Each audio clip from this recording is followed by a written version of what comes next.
El día de hoy vamos a hablar de filosofía política. Hola Pilar, hola Yuritsi, ¿cómo estás?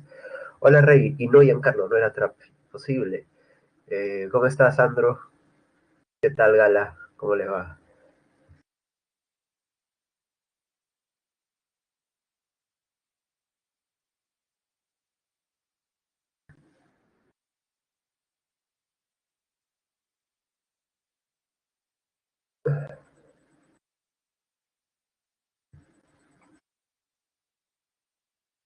Como que un ritual, Rey.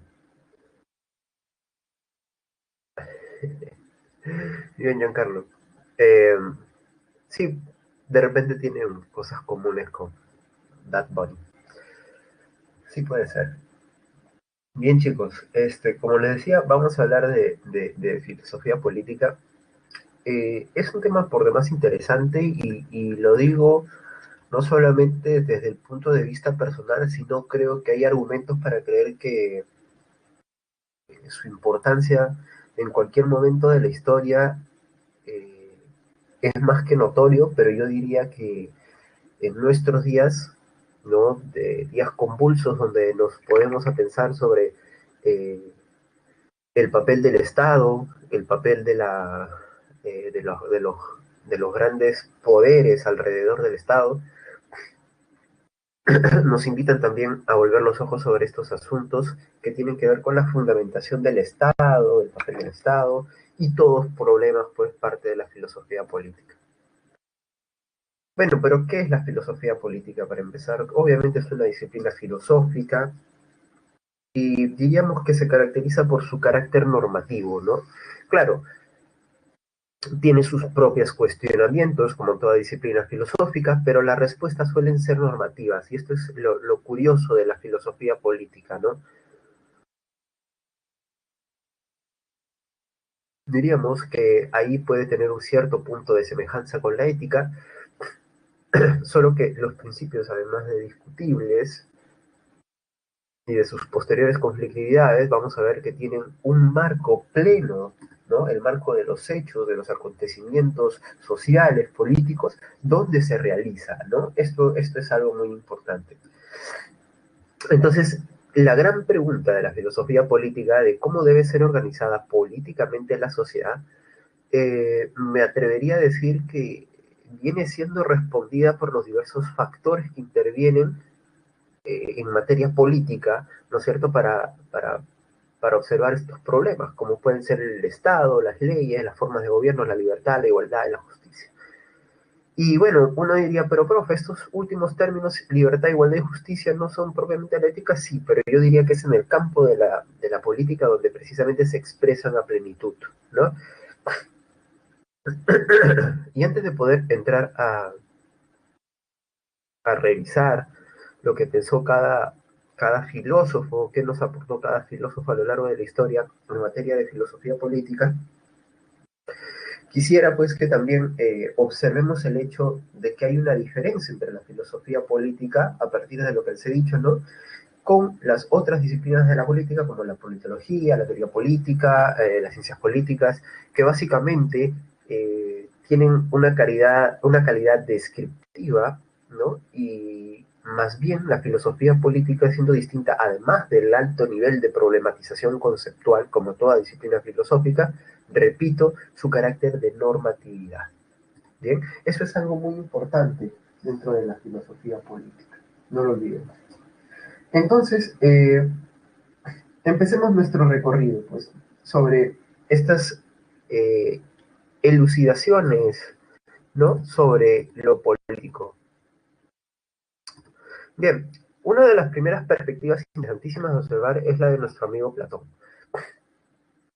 Platón, siglo III, desde el siglo III antes de Cristo, nos dice lo siguiente. Eh, Primero vamos a recordar unas cosas sobre Platón, ¿no? Para no estar tan perdidos. Primero recuerda que Platón tiene un esquema ontológico y nociológico que se basa en la existencia de dos sustancias o de dos planos de la realidad, si quieres verlo, o dos realidades, donde una es la perfecta, el mundo de las ideas, y otra, la nuestra, es imperfecta, el mundo sensible. Ahora, lo que opina Platón, y esto también lo dice en la República, es que hay unas pocas personas que logran salir de la caverna y ver ese mundo verdadero, ese mundo de las ideas. Esas personas, ¿cómo se les llama? Filósofos, dice Platón, ¿no? Esos que están en contacto con las ideas verdaderas y puras.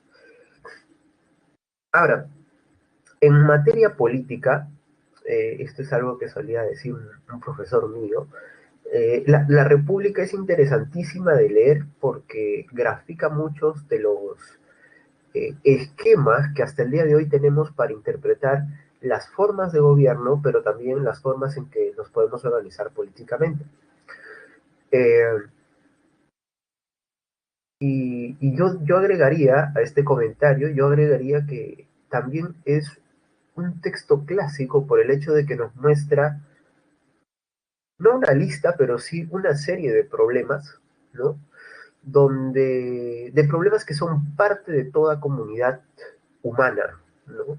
Y por tanto de toda comunidad política. ¿Qué es lo que sucede cuando se encuentran ciertas actitudes en las personas que conforman una comunidad política? ¿Y qué riesgo tienen estas actitudes? ¿No? Eso es lo que me parece muy importante dentro de la República y por eso creo que es muy recomendable leerla. Bueno, ¿qué es lo que propone Platón?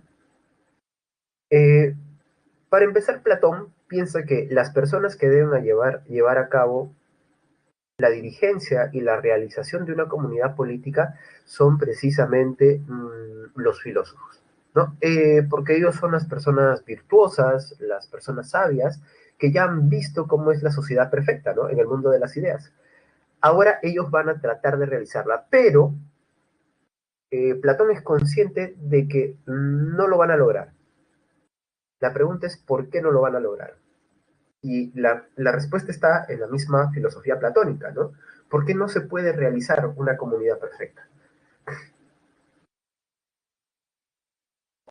¿Alguien se atreve a escribirlo?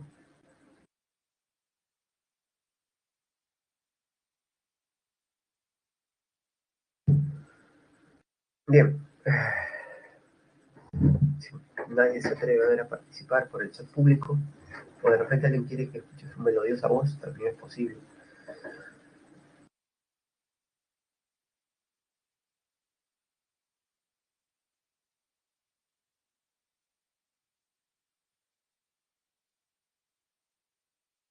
Bueno, entonces la respuesta es clara en el sentido en que Platón nos dice eh, el mundo de las ideas no se puede realizar en la realidad sensible, por tanto la comunidad perfecta tampoco, o la organización perfecta tampoco, porque así es, como dice Rey, solo existe en el mundo de las ideas la perfección. En este mundo sensible ya todo se vuelve imperfecto, ¿no? Entonces, de ahí también esta idea de amor platónico que podemos reconocer como el alto grado de idealización, de ilusión que se le pone a algo, ¿no? Ahora, ¿qué tan consciente es uno de que esa persona en la cual ponemos todas esas cualidades positivas realmente lo sea? ¿No? Porque es, como te digo, ilusión, es una construcción, diríamos, espontánea, claro, ¿no? Pero una ilusión obviamente irreal, ¿no? Es obviamente irreal. Entonces, lo que opina Platón es lo siguiente. La comunidad política, esa comunidad debe ser dirigida por esos, eh, el mismo Platón le llama reyes, filósofos, pero repito, no es el filósofo tal y como lo concebimos el día de hoy, ¿no? Sino es este que específicamente define Platón como aquel que ha visto esas ideas perfectas. Y obviamente tiene que ser apoyado por otros estamentos, que son parte de la comunidad en general. ¿Cuáles son esos estamentos, o ya, si quiere decirle clases, ¿no? Sociales, o clases funcionales, ya más que sociales, ¿no?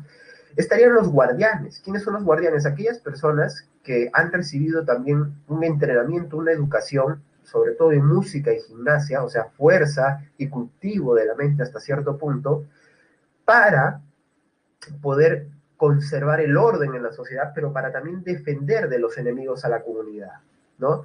Ahora, muchos de estos guardianes, dependiendo de su nivel de formación y educación, si empiezan a conservar o a cultivar la contemplación de las ideas, también pueden llegar a ser gobernantes, y así se forma un ciclo, ¿no? Y obviamente también hay una clase, que es la clase de los trabajadores, las que se encargan de producir alimentos, objetos necesarios, armamento, etcétera, ¿no? Entonces, de esta manera es como uno se da cuenta de que todos estos estamentos o clases están pensados para un funcionamiento hacia el bien común. Ese es el objetivo principal, ¿no? De acuerdo a Platón. Ahora, esta idea que tiene nuestro amigo Platón, ¿no? Nos puede hacer pensar, profe, entonces es una sociedad jerárquica donde unos tienen el poder y los otros tienen que obedecer. Sí, pero hay algo también de interesante en la República Platónica. Y esto es lo que ha hecho que algunos lo acusen bajo unas categorías que me parecen imprecisas porque Platón no estaría de acuerdo. Eh, Platón sostiene que acá no hay algo así como los tocados, ¿cómo lo puedo explicar? Que no hay algo así como los elegidos per se, ¿no? O sea, no existe alguien que se pueda elegir hacia el poder, ¿no? Eh, acudiendo a su parentela, acudiendo a su sangre, ¿no? Eso no funciona, no funciona, el poder no es hereditario en el caso de nuestro amigo Platón o desde su concepción. Es por eso que él va a plantear la noción de la igualdad de oportunidad, pero no porque sea conveniente o justo para cada persona, sino porque es útil para la comunidad. En otras palabras, todos, desde que nacemos, tenemos que ser observados para que funcione este tipo de comunidad que le está planteado, y no importa en qué sitio hayas nacido, en qué familia hayas nacido, se te escoge y se te da la formación para ser guardián si se ve capacidades en ti. Y si en la formación de guardián se ve capacidades en ti, probablemente llegues a ser un rey, llegues a ser uno de los gobernantes. Y obviamente, ¿no es cierto? Esto implica también un mayor sentido de justicia, ¿no? Porque claro, acá ya no hay nada que yo soy amigo de tal, familiar de tal, ¿no? Eso no. Y además, lo que añade nuestro amigo Platón es que también eso va más allá de todo género. Es por eso que Platón es uno de los pocos pensadores que escapa de los esquemas clásicos griegos. Porque recuerda, en Grecia, ¿quiénes eran los que se consideraban ciudadanos o libres? Libres eran básicamente los que tenían un poder adquisitivo que se representaba en esclavos, los que participaban militarmente, ¿no? Para decirlo en otras palabras, además los que eran hombres y además eran blancos, ¿no? O sea, blancos y hombres para ellos venía prácticamente de la mano. Entonces, ¿cuál es la idea que está en Platón? Que esto no garantiza las formas de justicia y pueden haber mujeres que pueden ser buenos guardianes o pueden ser buenos gobernantes y pueden llegar a serlo siempre y cuando demuestren su talento. Esta idea de Platón es, quizás no la captan, ustedes no sienten la fuerza, pero es sumamente radical y diferente para su época, ¿no? Bueno, para no detenernos en más detalles de la República, simplemente diré que dentro de la concepción de Platón, también él piensa que la república tiene que ser fuertemente observada para que las costumbres de los ciudadanos no se distorsionen y se vuelvan vicios, ¿no? Porque él tiene esta idea de mente y cuerpo bien cultivados, ¿no? Eh, Esto hará que Platón critique a los poetas o a cierto tipo de poetas que repiten los mitos griegos, mitos en los cuales, por ejemplo, Zeus era mujeriego, o sea, se entregaba a los placeres, había un ebrio, había otro que tenía malformaciones, había otro que engañaba a la gente y esa era su gran capacidad. Bueno, entonces ahí está, son vicios esos, ¿cómo los podemos promover? Entonces, esos mitos son malos, hay que reformar los mitos. El mismo Platón lo hace, ¿no? Recurre al mito con una función pedagógica. Y acá recordemos lo de la clase pasada. Las artes también tienen una función pedagógica, ¿no? Por eso que la música sí es bien vista por nuestro amigo Platón con cierto tipo de música. Y además Platón pensaba que uno de los principales problemas, esto también lo diré en la República, sucede cuando los ciudadanos o las personas de una comunidad política pierden interés por los asuntos políticos. O sea, parte de la corrupción, ¿no es cierto? Y acá lo uso de manera general, no lo uso tal y como lo conseguimos hoy en día, parte de la corrupción o los vicios en materia política suceden, dice Platón, Cuando primero, las personas que llegan al poder solo se preocupan por sus intereses particulares y no por la comunidad. Y segundo, y esto también es importantísimo, cuando las otras personas lo dejan llegar al poder, pues. ¿Cómo? ¿Votan por él? No, no pienses en nuestros términos de hoy en día. Según Platón, esto sucede cuando tú dices, yo soy una buena persona, yo no me voy a manchar en la política. La política, ah, qué asco, profesor, no, eso no va conmigo, ¿no? Ese es el mundo de los corruptos, los que mienten. Y ahí, ¿por qué no entras tú? No, porque yo soy distinto. Ahí está el problema, dice Platón. Platón diría, el problema está en que esas personas han rechazado toda la política o toda la organización política simplemente pensando en ellos mismos, en no ensuciarse, no mancharse. Mira qué idea tan genial la de Platón, ¿no? Y bueno, este momento platónico, donde se dibuja esta sociedad perfecta, va a cambiar después de la experiencia de Platón con un tal Dión de Siracusa. Platón, amigo de Dión, lo apoyará y cuando Dión llegue al poder en Siracusa, se va a volver un tirano. Entonces acá es donde Platón piensa, a ver, si Dion, que fue amigo mío, en el cual yo tenía confianza en sus virtudes y demás, se ha vuelto un tirano, ¿por qué no lo puede hacer cualquier otra persona? Más allá de que sea el poder que corrompe o que sean las personas que ya hayan corruptas al poder, lo que piensa Platón es que tiene que haber algo por encima de los hombres para que cuando lleguen al poder puedan ser controlados. Profe, tiene que haber otras personas que lo vigilen, que lo controlen. No, pues Platón te diría, es que ahora esos se vuelven los poderosos. Entonces, ¿qué es lo que hay que hacer? Poner algo impersonal, o sea, que no sean humanos, que no sean personas. ¿Y eso qué es?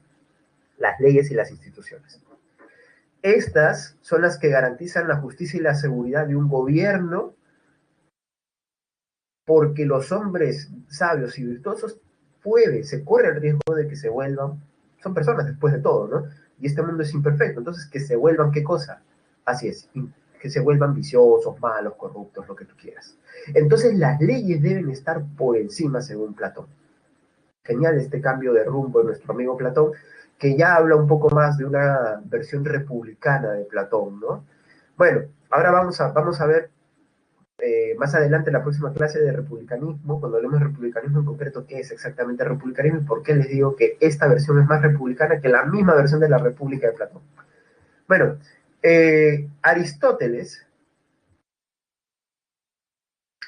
Leslie, a ver, tu pregunta, ¿por quién votaría acá en Perú? Ni siquiera hay candidatos ahorita, ¿no? Bueno, hay muchos precandidatos, pero no sabría decirte por qué candidato, ¿no? Probablemente Platón apostaría por aquel que él vea más interesado por el bien común, ¿no? No tanto por aquel que él vea que, a pesar de lo que digan, ¿no es cierto? Pero sus acciones demuestran que más está representando intereses de una pequeña porción, ¿no? Tenía mucha desconfianza con las facciones y los grupos de poder también, Platón en la República al menos lo deja claro, ¿no? Existe, dice él, oligarcas que cuando se apoderan de una comunidad no la quieren dejar, no la quieren soltar, y es por eso que ahí es muy difícil hacer el cambio. Eh, y ahí podrías poner nombres, ¿no? De países que están bajo una situación similar, donde una oligarquía se ha apoderado, una oligarquía empresarial en nuestros días, se ha apoderado del poder y controlan medios de comunicación y todo, y no la dejan salir, ¿no? Perú. Bueno, entonces continuemos. Aristóteles, discípulo de Platón, ¿no? Ya hemos hablado de su idea de que el hombre es un animal político, ¿no? Y lo que opina nuestro amigo Aristóteles es que el hombre no se realiza si no es en la comunidad. O sea, si tú no estás en comunidad, eres un individuo, pero por no estar bajo esta cualidad de organizarte con los otros, no llegas a ser un ser humano del todo, ¿no? Entonces, esto, por ejemplo, se ve como en el caso de Tarzán, ¿no? Para poner una idea, un ejemplo literario. Claro, Tarzán, tú puedes decir, tiene la constitución física de un ser humano y todo eso, pero no está organizado políticamente con otros seres humanos y por tanto no explota su razón en materias políticas, diría Aristóteles, y esto hace que no se le pueda ver del todo como un ser humano, ¿no? Ahora, ¿para qué este animal político necesita meterse en la comunidad porque hay un objetivo, y el objetivo no es solamente seguridad o placer, no, no, no. Aristóteles lo que opina es que el objetivo principal de la comunidad es desarrollar a plenitud a las personas, sacar lo mejor de cada quien, ¿no? Volver a cada uno de los miembros de la comunidad un ser superior, ¿no? ¿Y esto qué implica? Desarrollar sus capacidades, sus talentos racionales y de organización. ¿Te das cuenta? Para eso sirve la comunidad. Y hay una noción también de Aristóteles de bienestar común, obviamente. O sea, el bien de todos es superior al bien individual. Eso es más que obvio en nuestro amigo Aristóteles. Y es por eso que Aristóteles va a proponer lo siguiente. Va a proponer un gobierno donde las leyes sean las que se impongan para, de alguna manera, sofrenar o refrenar, perdón, la tiranía. O sea, es una idea similar a la de Platón, ¿no? Si las leyes están por encima de los hombres, ninguno puede superar esa barrera, ese techo, y todos tienen bien limitado su poder, ¿no? Entonces, si la ley dice, no puedes gobernar más de 5 años, papi, lo siento, se acabó nuestros 5 años, chao, chao. Porque si se perpetúa en el poder, podemos empezar a ver los vicios de la tiranía y etcétera, ¿no? Esa es un poco la idea de Aristóteles. Y él le va a agregar la forma de gobierno, ¿no? Él va a decir, y este gobierno de las leyes tiene que además ser mixto, porque hablando de clases, ¿no es cierto? Lo que sucede es que siempre los más adinerados, por defecto, han tenido acceso a mayores herramientas y a veces son los que pueden tomar mejores decisiones. Pero tampoco les vas a dejar que ellos se encarguen de todo, pues, porque si no van a tirar solamente para sus intereses de clase. Entonces, ¿qué es lo que tenemos que hacer? Ponerles al frente un contrapoder, tenemos que contrapesar. Entonces, ¿quiénes son esos? La clase media, pues. Es por eso que se habla de una democracia moderada en el caso de Aristóteles, porque él piensa que la estabilidad se logra cuando tú contrapones poderes. Y esto es lo que tenemos hoy en día, pues el gobierno mixto es el funcionamiento de poderes. Nosotros hoy en día contemplamos 3 poderes, ¿no es cierto? Poder ejecutivo, legislativo y judicial. Bueno, ya Aristóteles se había adelantado eso con su idea del gobierno mixto, ¿no? Combinar poderes, porque a veces las leyes no bastan. Hay que apoyarlas con estos poderes que se contraponen, ¿no? Y está bien que se contrapongan, porque así no dejan que el Ejecutivo haga todo lo que quiera, sino, por ejemplo, el Legislativo evalúa lo que quiere hacer el Ejecutivo. En palabras de Aristóteles, los aristócratas no se imponen del todo, y de esa manera también nuestros amigos de la clase media pueden evaluar y ver si esto les conviene o no. ¿Te das cuenta? Y obviamente esto, Aristóteles sí no es ajeno a esta idea. Un poco Platón había evadido ese tema, ¿no? No lo menciona, pero para Aristóteles queda claro, ¿no? Unos nacen para ser dominados y otros nacen para dominar o mandar. Unos obedecen, otros mandan. Y esto se ve en las guerras. Y lo que queda de las guerras son ciudades libres y ciudades esclavizadas. Entonces, es algo natural, según Aristóteles, ¿no? Ahora, la forma de gobierno se da entre hombres libres. Los esclavos, no, esos son fuerza de trabajo, nada más, ¿no? Bien, hasta aquí chicos, ¿todos claros? Pongan OK XD en el chat público si me están entendiendo.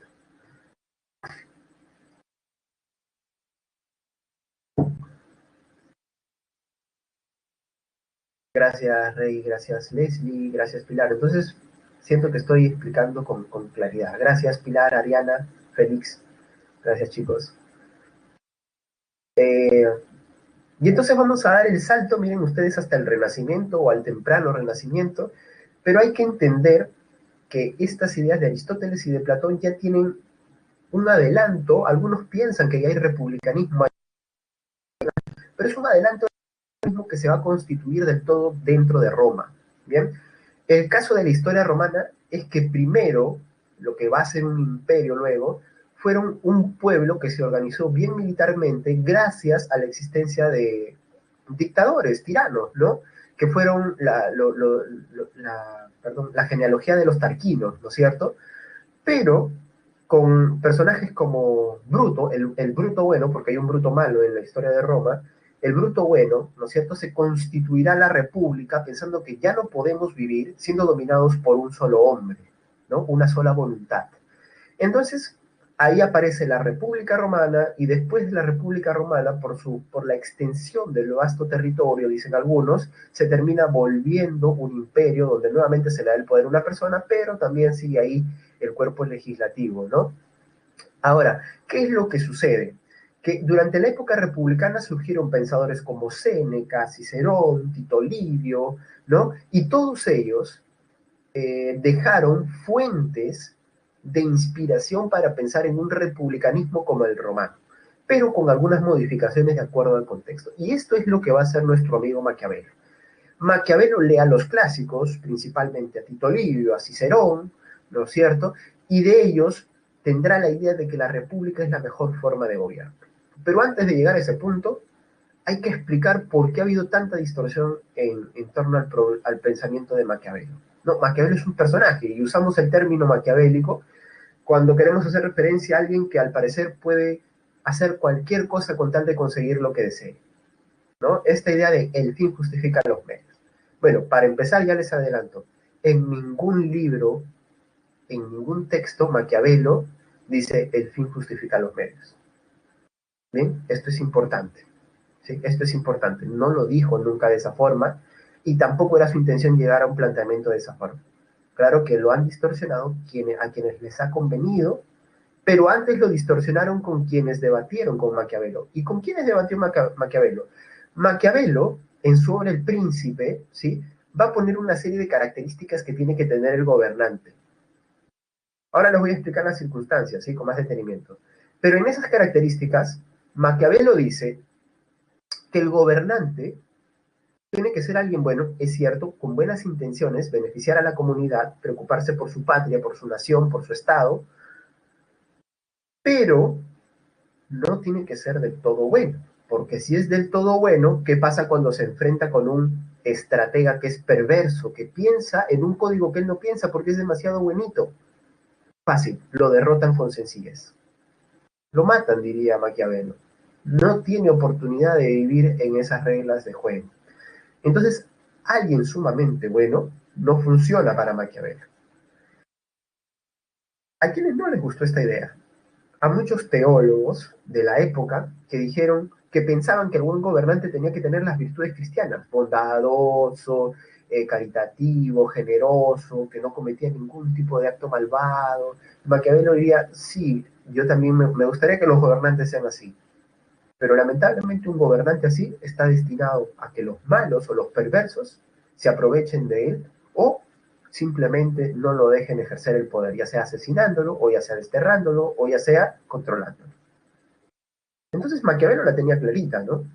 Ahora, por haber dicho esto, es que se empiezan a hacer las ideas de que maquiavélico o respaldar a Maquiavelo es pensar que uno tiene que ser malvado y puede hacer lo que quiere. Entonces, cuando conoces a alguien que le dijo a su mejor amigo, oye, tu flaca me acaba de decir que hoy día no vayas al cine porque ya no se van a ver, se le va a lograr el celular, que no la llames.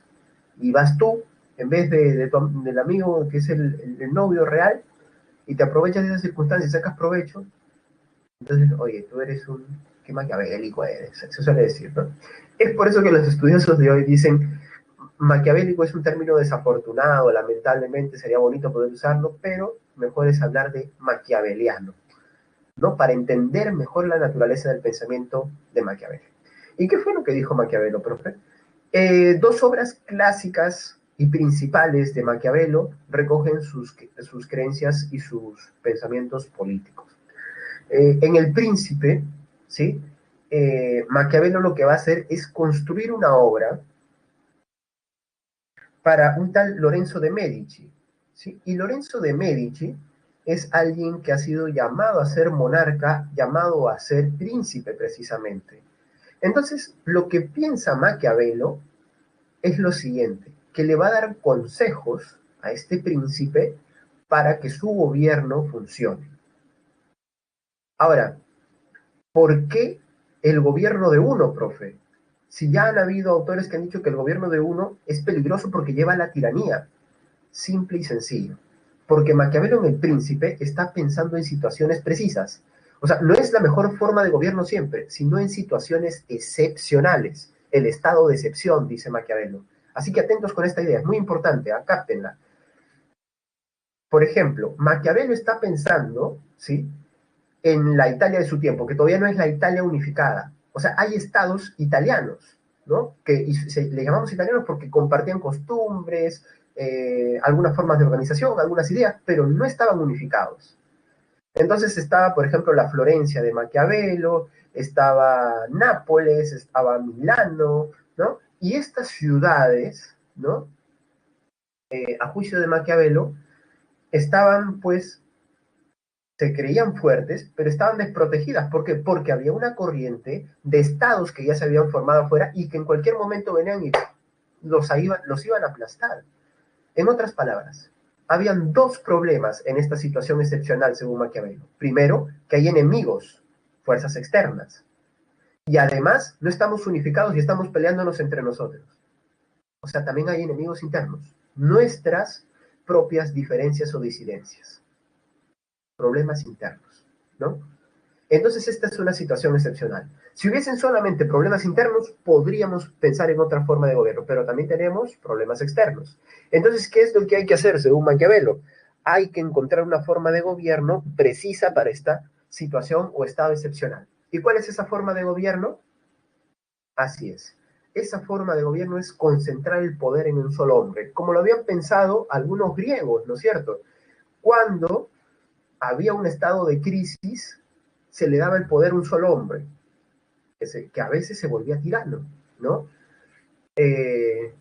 Y según, ¿no es cierto? Y según los romanos también eso podía suceder. Cuando había un estado de crisis, cuando estábamos bajo mucha presión, sobre todo de fuerzas externas en guerra, ahí necesitabas tú a alguien preciso, un dictador. ¿Por qué se llamaba dictador? Porque era el que dictaba las leyes, ya no necesitaba el pueblo, el cuerpo legislativo, ¿no? El poder legislativo. Entonces, lo que piensa Maquiavelo es que si nosotros queremos lograr nuestra salvación como comunidad, tenemos que unificarnos y para eso se necesita un principado. ¿Bien? Entonces, ¿este principado de qué va a venir de la mano? También de leyes, pero también de milicias ciudadanas. O sea, el ciudadano tiene que participar con su fuerza, en este caso con su fuerza y su capacidad para hacer violencia, porque tenemos que defender a la comunidad. Si no, ahorita van a venir y nos van a pisotear. Esa es la idea de Maquiavelo para empezar en El Príncipe. Pero es en los discursos sobre la primera década de Tito Livio donde Maquiavelo ya va a mostrar cuál es la forma de gobierno ideal para él. ¿Y cuál es esa forma de gobierno? La república, pues. Y acá es donde aprovecha ideas de Platón, de Aristóteles, pero sobre todo de los latinos, a quien él va a leer con mucho cuidado. Entonces él piensa que la mejor forma de gobierno, que es la república, se tiene que basar en tres principios. Primer principio, tienen que haber leyes que bloqueen a la tiranía. Así, incluso un príncipe no puede volverse un tirano. ¿Bien? Eso es lo primero. Segundo, además de las leyes, necesitamos instituciones políticas que garanticen que todos tenemos acceso a la actividad pública y política. ¿Bien? Porque si solamente suben algunos o nos representan o representan algunos sectores y no todos, entonces se vuelve una sociedad injusta y empieza nuevamente el conflicto interno. Entonces, de acá la importancia de lo que Aristóteles veía como una especie de contrapoder y que Maquiavelo garantiza a través de instituciones que permitan que todos participemos para que así este conflicto se canalice de manera positiva y se logren leyes que beneficien a todos. O sea, el conflicto tiene algo de positivo para Maquiavelo. Y lo tercero y lo más importante, y bueno, y otro de los puntos más importantes dentro del pensamiento de Maquiavelo, tienen que haber virtudes en los ciudadanos. Así como el gobernante tiene por virtud ser bueno, pero tampoco ser tonto, ¿no? El ciudadano tiene que estar siempre a disposición para intervenir en los asuntos públicos y además defender a la patria, militarmente, pero también estratégicamente, ¿no? Esto es importante en Maquiavelo. Y esto hace, ¿no es cierto?, que también veamos con nuevos ojos a Maquiavelo. Maquiavelo era un republicano y también tenía ideales políticos. Y lo que él pensó como virtudes del gobernante, ¿no es cierto?, esto de ser un estratega para poder no ser engañado, no ser derrocado y lograr defender a tu pueblo y a tu comunidad, ¿no? Es algo muy importante. Entonces, por eso Maquiavelo decía, tiene que ser el gobernante, el buen gobernante, el príncipe, tiene que ser cordero, león y lobo a la vez. ¿Cómo que cordero, lobo y león, profesor? Cordero porque es bueno, tiene que ser bueno, obviamente, tiene que tener la intención de beneficiar a sus conciudadanos. Tiene que ser lobo porque tiene que ser astuto, no puede atacar a cada momento, pero también tiene que ser león para imponer el orden, tiene que saber cuándo rugir, para decirlo de cierta manera. Esto hace que el pensamiento de Maquiavelo hable de que el principal líder tiene que ser estratega, pues, tiene que pensar en las alianzas y todas esas cosas porque son útiles a su comunidad. Entonces tú no le vas a declarar la guerra a un imperio todopoderoso, pues, menos una guerra económica, pues, porque te van a sumergir, tienes que pensarlo estratégicamente, según Maquiavelo, ¿no? Entonces, miren, Maquiavelo tiene muchas puertas por las cuales entrar a su pensamiento, ¿no? Es interesantísimo. Bueno, miren cómo vamos a pasar de Maquiavelo a la idea de nuestro amigo Hobbes. Hobbes parte de un punto sumamente distinto. No parte ni de situaciones excepcionales, ni parte de la tradición histórica. ¿De dónde parte Hobbes? Parte de esta idea, del estado de naturaleza. Una idea que va a ser muy conflictiva para su época, ¿no? Esta idea del estado de naturaleza, Hobbes le va a dar el siguiente contenido. Según Hobbes, el ser humano es por naturaleza egoísta. O sea, y esto lo lleva a ser rapaz y violento. O sea que cuando tiene la menor oportunidad de sacar provecho por encima de las demás personas, lo hace.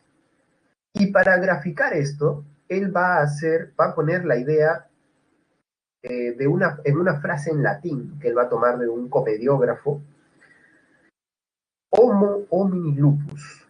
Lupus es lobo, Homo homini hace referencia al hombre. ¿Y qué significa Homo homini lupus? Significa el hombre es un lobo para el hombre. Nosotros acá en Perú tenemos una versión de esa frase. Nosotros decimos, el peor enemigo de un peruano es otro peruano. Bueno, Hobbes diría, no necesariamente así. El peor enemigo de una persona es otra persona. Porque el ser humano siempre piensa primero en sus intereses y de acuerdo a eso busca sacar beneficio usando a los demás. Esta es un poco la idea de Hobbes. Ahora, ¿cuál entonces va a ser la función del Estado según Hobbes? Si nosotros vemos esto, que todos somos egoístas, todos podemos llegar a la violencia, si acaso es necesario para obtener poder o riquezas, lo que piensa Hobbes es que el Estado tiene que garantizar la seguridad pública y esa es su función principal, la seguridad y la paz dentro del territorio. ¿Y cómo lo vamos a conseguir? Dándole un poder absoluto a ese Estado. Es por eso que el Estado tiene la posibilidad de reprimir a esos que se creen más astutos y que se quieren imponer por encima de los demás. El Estado entonces se vuelve esto, pues. ¿Qué es eso, profe? Es un monstruo mitológico que se llamó el Leviatán, ¿no? Y que básicamente el temor de los marinos era que el Leviatán se encargaba de destruir a las embarcaciones. Ya luego la interpretación es que sobre todo a las embarcaciones piratas, ¿no? A los que se encargaban de asaltar a otras embarcaciones principalmente. O sea, era un monstruo castigador. Y esta idea es la que toma Hobbes, ¿no? En verdad es parte de la mitología bíblica, perdón, ¿no? Si no quedó claro eso. Entonces lo que propone Hobbes es que el Estado tiene que ser recto con estos intentos caóticos que desestabilizan la comunidad, la sociedad. Porque todos contra todos, pues todos quieren tirar para sí, ¿no? Entonces cuando tú me hablas, ¿no es cierto, profe, una consulta, ¿podría usted explicarme tal cosa? Y yo te digo, no, ¿sabes qué? Te voy a dar mi WhatsApp, tú me escribes por ahí, me vas a tener que hacer un depósito a mi cuenta, ¿no es cierto? Y te estafo. Entonces, ¿qué diría Hobbes? Ahí tiene que intervenir el Estado para garantizar que ustedes no sean estafados por su profesor o por cualquier profesor o por cualquier persona. Ahí está, pues. Esa es la idea de Hobbes. Esto lo lleva a plantear, además, que el poder centralizado, el poder político centralizado en una monarquía absoluta es la mejor forma de gobierno y la más eficaz. Porque cuando una sola persona toma decisiones es rápido, pues, haz esto. O sea, la jerarquía vertical funciona de manera perfecta para Hobbes. Tiene que resolverse de esa manera. Y tiene sentido porque Hobbes vivía en la sociedad inglesa de su tiempo, era sumamente conflictiva, ¿no? Ahora, si tú te das cuenta y lo comparamos con Maquiavelo, ¿qué es lo que está sucediendo? Maquiavelo había dicho que si a un gobernante le dan a escoger entre ser amado y ser temido, ¿qué es lo que tenía que escoger? Él decía, ser amado es genial, es lindo, es hermoso. Todos queremos ser amados, y más aún el gobernante, porque quiere sentir que el pueblo aprecia sus acciones por ellos. Pero lamentablemente, esto es lo que dice Maquiavelo, ser amado no te ayuda a controlar del todo algunas acciones y problemas internos. Entonces a veces es mejor ser temido. Ahora, Hobbes solamente se queda con esta parte. Tienes que ser temido para poder ordenar la sociedad. ¿Te das cuenta? O sea, el estado de excepción lo radicaliza Hobbes y dice, papi, los problemas externos no son los problemas más fuertes, son los internos. ¿Y cómo los resuelves? Tienes que poner, cortar de una buena vez cuando hay situaciones internas que lo ameritan. Entonces, para eso, la monarquía absoluta. Pero recuerden de dónde está partiendo Hobbes, ¿eh? El hombre es malo por naturaleza. Ahora, quien va a criticar a Hobbes es otro pensador inglés llamado John Locke. Fíjense ustedes en las épocas, ¿no? Son casi contemporáneos, podríamos decir. Nuevamente, miren ustedes, ¿no? El discurso de Locke toma protagonismo cuando el de Hobbes, perdón, empieza a caer. ¿Y qué es lo que propone Locke? Primero, Locke piensa, no va a partir de la idea de un estado de naturaleza. Él no va a hacer eso. Él va a decir, cuando nos organizamos, ¿sí? Cuando nos juntamos, los seres humanos, para organizarnos políticamente, necesitamos un reglamento, una serie de reglas para poder convivir. Pues así como cuando en tu colegio te decían aprenderte las normas de convivencia, no botar basura en el suelo, no distraer a mis compañeros y todo eso. Ya, tiene que haber un reglamento para la buena convivencia. Eso es como un contrato que todos firmamos implícitamente desde que ingresamos a la sociedad con nuestro uso racional. Es lo que se llama el contrato social. Todos lo firmamos. Ahora, ¿para qué ayuda ese contrato social? Para guardar derechos básicos de las personas. Primero, el derecho a la vida, ¿no es cierto? O sea, que nadie atente contra mi vida. Segundo, que nadie se imponga y me diga lo que tengo que hacer. Yo puedo hacer lo que quiero, pues es la libertad. Soy soltera y hago lo que quiero, ahí está. Es un principio del liberalismo de Locke. Y tercero, nadie es libre si no tiene cosas que le permiten realizar su libertad. O sea, propiedad privada. Ahora, entonces, ¿cuál es la mejor forma de gobierno? Se le preguntaría a Locke. ¿Un poder absoluto centralizado en una sola persona? Locke diría, no, porque si eso pasa, ese poder absoluto en cualquier momento te puede quitar tus cosas, pues, y te puede decir, es por el bien de los derechos, es porque yo he pensado que tú eres problemático, es porque yo he pensado que tú estás atentando contra la seguridad. Entonces, ¿qué opina Locke? Eso es conflictivo, y eso atenta contra nuestros derechos, nuestros tres derechos principales, vida, libertad y propiedad privada. Entonces, ¿qué opina Locke? Locke opina que lo más conveniente es que el poder del monarca tenga un contrapeso que es el poder del parlamento. Nuevamente, ¿a quién se parece esta idea? A la de Aristóteles, ¿no? Pero en vez de una aristocracia, él piensa en un monarca. Entonces, al monarca tiene que contraponerse el poder del parlamento, el cual el parlamento tiene que manifestar los intereses de los ciudadanos que quieren defender sus propiedades. Y además, piensa Locke, esto evita que el Estado se entrometa en la vida de los individuos. Y de esa manera, nuevamente, garantizamos derechos y libertades que ya no se van a ver afectados. Para eso está el Parlamento. Esto es lo que se ha llamado la democracia representativa, que el pueblo sea representado por un Parlamento que los defienda, ¿no? Esa es la idea todavía de nuestras democracias representativas. Ahora, ¿por qué Locke es considerado el padre del liberalismo? Porque para Locke el ser humano define su vida y su libertad en función de su propiedad privada. O sea, la propiedad privada es lo más importante, ¿no? Es aquello que hace que todos podamos estar bien, contentos, libres, sentir que tenemos una vida, y esta es la premisa principal del liberalismo. ¿Bien? Entonces, miren, libertad y propiedad privada van de la mano. El pensador francés Jean-Jacques Rousseau también se va a oponer a las ideas de Hobbes, pero quizás retomando algunas ideas de Maquiavelo nuevamente. Y esto es lo que él piensa.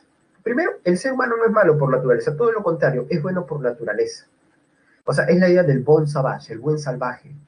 El hombre es bueno por naturaleza, en estado de naturaleza es bueno, pero la sociedad es la que lo corrompe.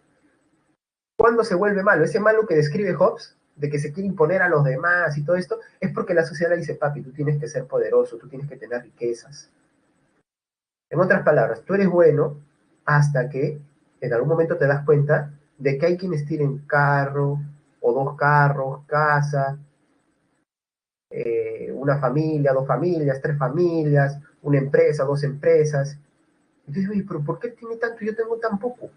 Ahí es cuando me doy cuenta, no, yo también quiero salir adelante y empiezas a codear, estafas a tus amigos, a tus familiares, lo que sea, no importa. El poder y las riquezas es lo que importa. O sea, y mira, esta sociedad, esta idea, ¿cómo se te ha dado? Socialmente, culturalmente. La sociedad es la que corrompe al buen ser humano, según Rousseau, ¿no? Entonces, de acuerdo a Rousseau, nosotros podemos recobrar una buena manera de organizarnos siempre y cuando retomemos esa bondad connatural al ser humano. Y es por eso que necesitamos ir a un contrato social, al igual que Locke, ¿no es cierto? Ponernos de acuerdo en las reglas, pero no necesitamos un poder de carácter absoluto, sino que las reglas del contrato social las debemos decidir entre todos, la voluntad general, no de la mayoría, la voluntad general se tiene que imponer. ¿Y cómo se impone la voluntad general? Cuando pensamos en bien común, pues. Cuando ya no empezamos en, pucha, ya no se puede resolver, hay que votar, pues. No, no, no. Pongámonos de acuerdo para descubrir qué es lo que más conviene para todos y no solo para algunos. Bien, demostremos que esto beneficia a todos. Y así se construye un código, una constitución, si quieres, ¿no? Un código de leyes que respalda lo que desea el pueblo. ¿Y esto cómo se llama? Esto es una forma de republicanismo, porque se parece a lo que dijo Maquiavelo con las leyes, los ciudadanos participando, las instituciones y demás. Entonces, para terminar, ¿qué es lo que va a criticar Rousseau? Si el hombre es bueno por naturaleza, tú no puedes decir que la política solo sirve para asegurar la paz y el orden. Totalmente equivocado. La política tiene otros fines más altos, como por ejemplo la participación ciudadana, pues, algo muy republicano, ¿no? Que el ciudadano participe e intervenga, y que lo hemos visto desde Platón, precisamente. La educación cívica, o sea que necesitamos una educación que promueva la unión con los otros y descubrir qué es lo que nos beneficia a todos y no solo a mí. Además, el bienestar material que viene dado por una buena educación pública y además una buena, y la preocupación de Rousseau por la educación es muy importante, porque recordemos que tiene un libro que se llama El de Emilio, donde habla de ello. Y además, salud, pues. Tiene que preocuparse el Estado por salud, si no, ¿cómo vas a poder tú intervenir en la arena pública? Hay mínimos que necesitan ser asegurados. ¿Bien? Y además, podemos hablar del bienestar material para tener una vida plena y dignamente, ¿no? O sea, igualdad material hasta cierto punto, desde el punto de vista Rousseau, para que garantice que ya luego, a partir de esa plataforma igual, cada uno pueda desarrollarse como más le plazca, ¿no? Bueno, estas son algunas ideas de nuestro amigo Jean-Jacques Rousseau, ¿no? Pensador ginebrino, que como han visto tiene una vena republicana muy fuerte. Vamos a dar el salto, miren qué salto, qué tal distancia temporal para llegar hasta John Rawls, que es un autor que me parece que tiene ideas maravillosas, pues, más allá de las críticas que les pueden haber hecho, que también creo que son algunas válidas. Y Rawls es un pensador que vive en la Norteamérica del siglo XX y que hasta ahora, ¿sí? Aunque lo que muchas veces se ve en la televisión no es lo que realmente uno puede analizar bajo números, estadísticas y demás, era una sociedad, y lo sigue siendo, como te decía, era una sociedad sumamente desigual e injusta. Entonces Rawls, que para algunos es una forma de liberalismo lo que él propone, pero más atento a la justicia, ¿no?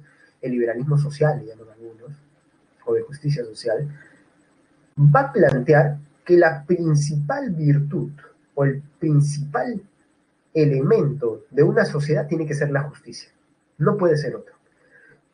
Ahora, ¿por qué llega a esto Rawls?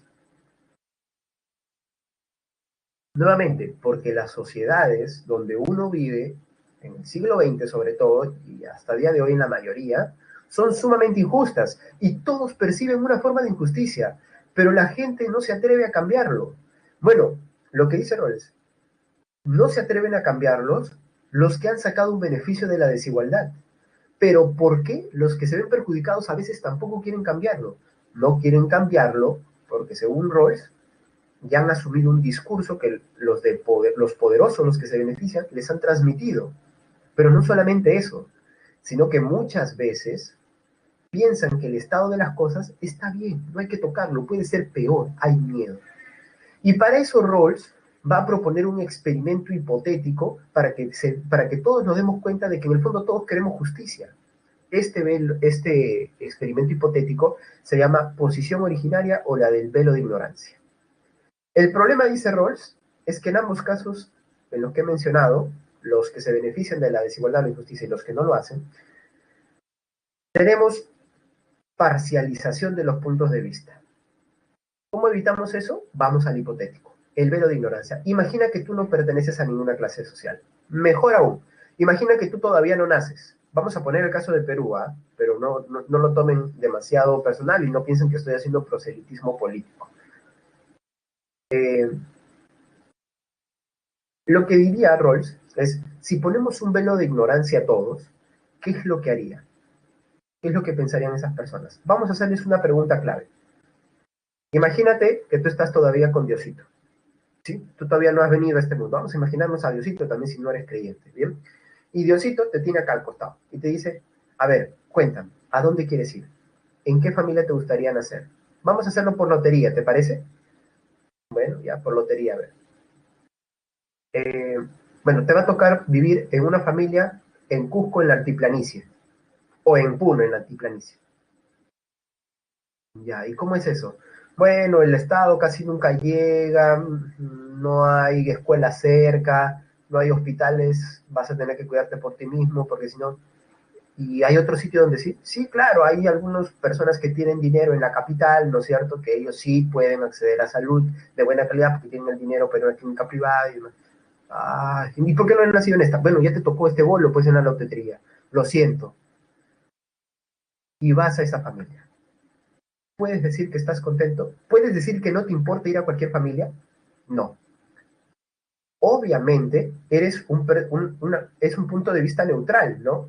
Tú todavía no perteneces a ninguna. Pero si te dicen escoger, tú preferirías vivir bien, cómodamente, y no pasar las penurias que pasan esas personas.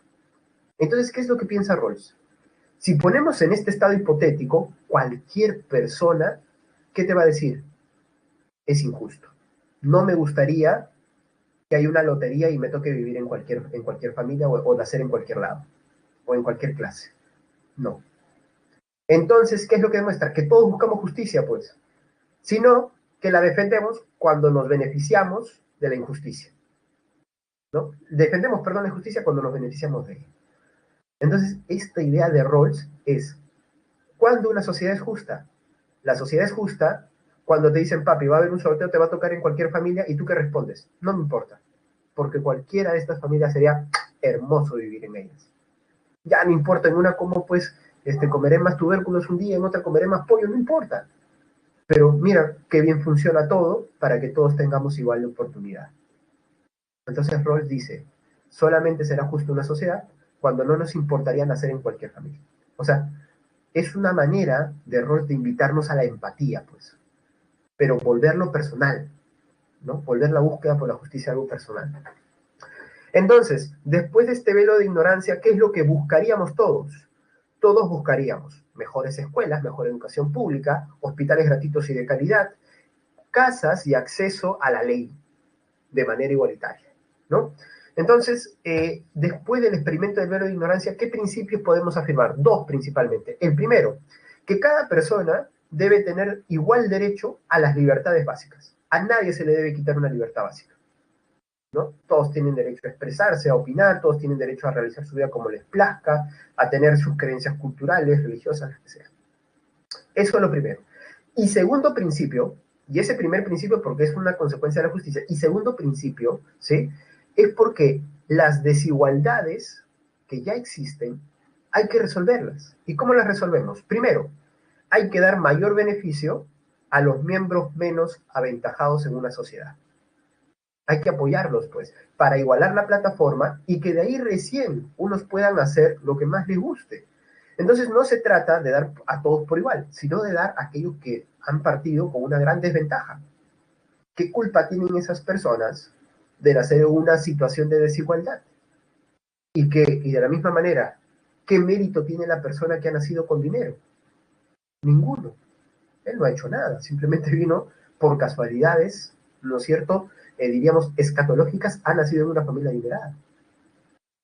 El mérito quizás de sus padres, pero cuando fallezcan sus padres, ellos se siguen beneficiando de algo que no les corresponde, digamos, de manera natural. Entonces, desde la perspectiva de Rawls, hay que ayudar más a los desaventajados de esta sociedad. Y, por tanto, ¿esto a qué nos lleva?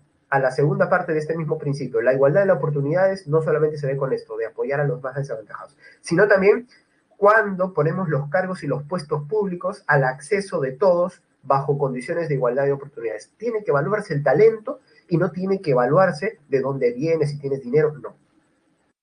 Entonces, estas ideas de Rawls garantizan una sociedad justa desde su punto de vista. Bien, hasta ahí nos vamos a quedar, chicos, con estas explicaciones. Ahí tienen las claves para separar. Les recomiendo la lectura, es una lectura de Maquiavelo deliciosa. Bien, así que les pido que rápidamente respondan a la encuesta. Perdonen por haberme tomado algunos minutos de su almuerzo, pero me parece bacán que hayan tanto contenido y tantas ideas por explorar en el mundo de política. La próxima semana seguiremos hablando de filosofía política, pero ya hablaremos de corrientes. Bueno, más allá de que les haya gustado o no les haya gustado la clase, ¿no? Creo que no se puede negar lo interesante que termina siendo este tema, ¿no?